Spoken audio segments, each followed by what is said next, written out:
Hi all, welcome to today's topic. And today I want to talk to you about something that not a lot of people are talking about, but I want to talk to you about some of the restaurants that you go to out there when you're doing food delivery and you just cannot stand going to them because they might not be bad restaurants and the people in the restaurants might not be bad, but a lot of them might take forever to get you the orders when you go to pick them up, and you have to wait, let's say 15, 20, or 25 minutes before you can get the order.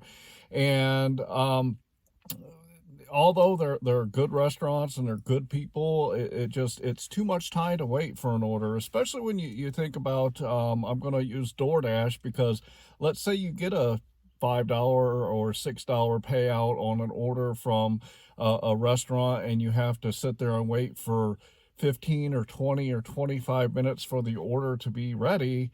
When you add on the drive time and the picking up and then dropping it off and getting back to your spot to get more orders, if you have to wait 15, 20, 25 minutes, you're only going to get that $5 over a half an hour period. So the money that you're making per hour is going to be horribly low. And so today I want to kind of talk to you about what you can do with these restaurants and how you can make sure that you're not stuck in a restaurant for 15, 20, 25 minutes waiting on an order before you actually go there and have to give it back to the platform. Because when you're working on these apps and you accept an order and then you decide that you don't want to do it, so you give it back to them, if you do that, it's not a big deal. You can do that. However, if you do that often enough, and if you do that a lot, the platforms will actually deactivate you. So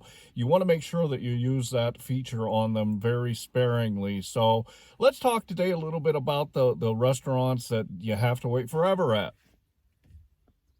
I'd like to ask you to also subscribe to my channel. If you've watched, let's say 3 or more of my videos, then you're kind of starting to like the content that I'm throwing out there. So please make sure that you hit that subscribe button so that you can continue to get more of this great content. So once you start working and going out into your marketplace and learning how your marketplace works, you're going to run into some of these restaurants that when you go in there, they just unfortunately are going to take you too much time to get you the orders, to get you out the door quick enough to make going there worth your while. Remember, I've said in some of my other videos that you're working your time for dollars. In other words, if you're not getting paid for the time that you're out there, then you're not making the money that you need to be making. And the goal in going out there and doing food delivery is to have as much uptime and get as much money per hour as you want. Right now, I'm sitting around 90% uptime. This means that the actual time that I'm physically out there compared to the time that I'm actually doing orders on any of the platforms, DoorDash, Uber Eats, or GrubHub, is 90% of the time. Let me tell you, when I first started doing food delivery, I was sitting literally about 35 to 40% of the time waiting on that right order to come in because I didn't know my marketplace, and I didn't know what orders to pick and what not to pick. And I ended up sitting in spots waiting for the phone to ding for literally 35 to 40% of the time. And if you follow my guidelines and what I'm trying to teach on my channel, you can avoid doing that, and that helps you make a ton more per hour than you're currently making if that happens to you. So when it comes to restaurants that take a very long time, get out there and learn your marketplace and find out which restaurants they're at. There are some restaurants, and I'm going to use 2 for an example today. Chick-fil-A, very great restaurant, very popular restaurant, very good people that work there. And Five Guys restaurant, and these are both in Fort Wayne that I'm talking about, but Five Guys restaurant, actually Chick-fil-A and Five Guys are right down the street from each other, not a quarter of a mile away from each other. And again, the Five Guys is a very popular restaurant. I don't really actually care for the staff because they're not very professional at the one that I have in my area here. But it's a very popular restaurant. It always is just jam packed and they're going full tilt. And the same thing at Chick-fil-A. So I know when I see an order on my phone for Five Guys or Chick-fil-A, I immediately decline it. And I will tell you that Uber Eats, one night I was working that area and Uber Eats sent me an $18 order to pick it up from Five Guys. Money sounds great. It was going about 7 miles, so the dollars per mile were pretty excellent too. I knew that the restaurant was slow, and I thought to myself, well, they're paying me $18 to pick up from Five Guys, and at $18, even if it takes me a half an hour to do it, I will be sitting very well with my dollars to time, so I'll be making a lot of dollars per hour during that hour. Well, it ended up being about a 35-minute wait to pick up that order. When you consider the time that I had to drive from where I was to Five Guys, I had to wait 35 minutes to get the order, and then I had to drive from Five Guys to drop off the order to the customer. That ended up being about 45 or 50 minutes of my time. So even though it was an $18 order going, I think it was like 7 miles or something like that, it was a very, very horrible order for me. And the only reason it was horrible was because I had to wait for 35 minutes to get a bag of burger and fries.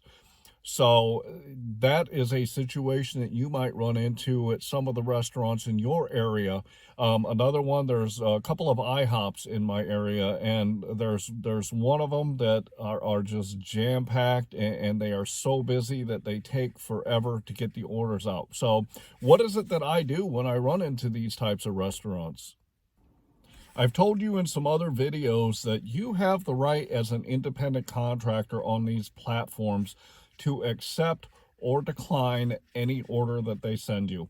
It is completely up to you, and you cannot be penalized for declining orders on the platforms. And I'm going to tell you, just based on my experience, just because you decline orders doesn't mean that they're not going to send you the good orders, and it doesn't mean that they're going to send you the a lower amount of orders because you're declining. So keep that in mind when you're out there working. If you don't like an order, hit that decline button. It's not going to affect or penalize you one bit. I decline orders all the time, as I said, in one hotspot, which is actually where this Chick-fil-A and this Five Guys and this IHOP are. This hotspot that is a hotspot decided by DoorDash, I will decline 85% of what they send me from that hotspot because it doesn't fit my criteria and it doesn't fit what I want to do when I'm out there doing my hustle. So don't worry about it. Decline as much as you want, and there's not a thing that's going to happen to you on these platforms if you decline them. So if you find restaurants that take forever in your marketplace, it is not uncommon. There's always going to be one or two or, maybe more. But if you find that there's restaurants that are taking forever every time you go there, simply hit that decline button. Don't even accept it. And don't be tempted like I was for Five Guys for $18 for 7 miles. Don't be tempted to go in there and try it, because you might find that you're still going to end up waiting that 25, 30, 35 minutes for an order to be ready.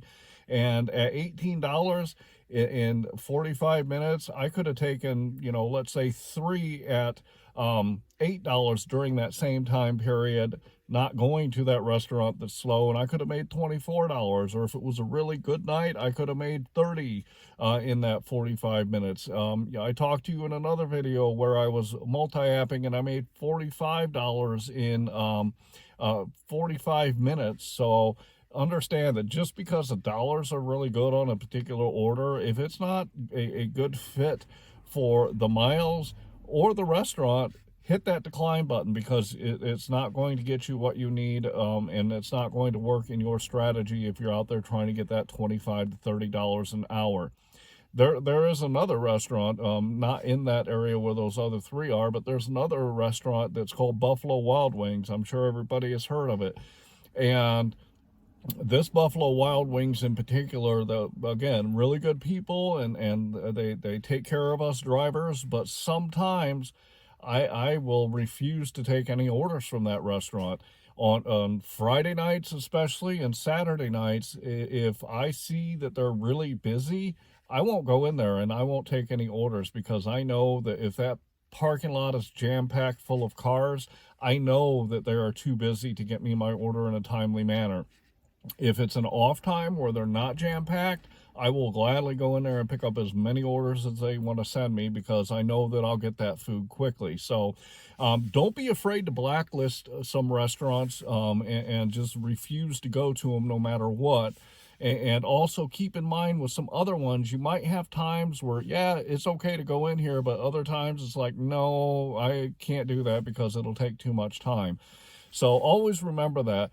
If you find restaurants in your marketplace that are going to be slow and aren't going to get you the orders when you need them, don't be afraid to decline them, and don't be afraid to never take an order from them.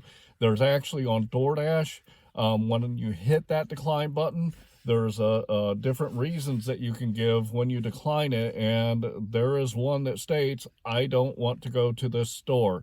On GrubHub is, when you hit the decline button, you can put, I don't want to go to this restaurant / this area. So you can let the apps know that that's exactly the reason why you're declining them. On Uber Eats, it works a little differently. It's just decline and it goes away. They don't ask for a reason. That it's not important to them. But the other platforms, you can actually say, I don't want to go to this store. I don't want to go to this restaurant to pick up an order. So they know that there are some restaurants that some drivers just are not going to accept, and you can decline and tell them that up front. So anyway, if you run into restaurants that are going to take too much time to get you the orders, then just simply click on that decline button. Always keep in mind when you're going out doing food delivery is that your time is dollars. As I've said a lot of times, you are going out there and you're trading your time for dollars, and you have to go out there and work so many hours to get the money that you want to make for you and your family. And again, I hate to sound selfish, but when you're out there doing food delivery and you're out there trying to get your money, all you should be concerned about is the orders that you're accepting and how that is going to affect you individually. The platforms are set up in a way that if you decline an order, it'll send it to, depending on your market size, even in Auburn, there's typically, I think, 10 other drivers in my area in Auburn, and it's a town of 15,000 people. So DoorDash will bounce it from one driver to the next, to the next, to the next. And the same thing happens in Fort Wayne. It's a much bigger marketplace, and they have a much larger pool of drivers to try to get that order to. But when you decline an order, it bounces to the next driver. So when you're out there, just make sure that you're focused on you and what you need for your family, and you to get the dollars that you want when you're doing your side hustle or your full-time hustle doing food delivery. Don't be afraid to put restaurants on your blacklist. There's only a few of them in my marketplace in Fort Wayne. It's a city of 265,000 people, and I've probably, out of that whole big city, I've got maybe, I want to say probably 5 or 6 restaurants total that I absolutely refuse to take orders at. And don't be afraid to do that in your marketplace. So with that, either keep a list on your phone or write them down. I just keep mine up in my head mentally, because I just remember, the experience of going to each restaurant that I've blacklisted, and I just mentally keep a note, so I don't have it written down anywhere. But if you need to write down those restaurants to help you remember, or put notes in your phone, whatever, to make it easiest for you, just keep in mind those restaurants that you don't want to go to, so that you can always remember you got to hit that decline button when an order comes across for them. So with that, I hope you learned something today. Again, the most important thing when you're out there is getting the money that you and your family deserve. And the only way you can do that is you got to set up your own strategy so you can get that $25 to $30 an hour while you're out there. And if you form that strategy and you take care of all the components of that strategy, you'll easily go out there and make $25 to $30 an hour, literally. So I hope you liked today's topic, and I would like to ask you to subscribe to my channel, and I'd also like to ask you to like the video so I can get this video in front of more people. And then if you know anyone at all that can use the information that's on this video, then I'd like to ask you to share it with them so that they can get this great content too. And with that, I'm going to say thanks.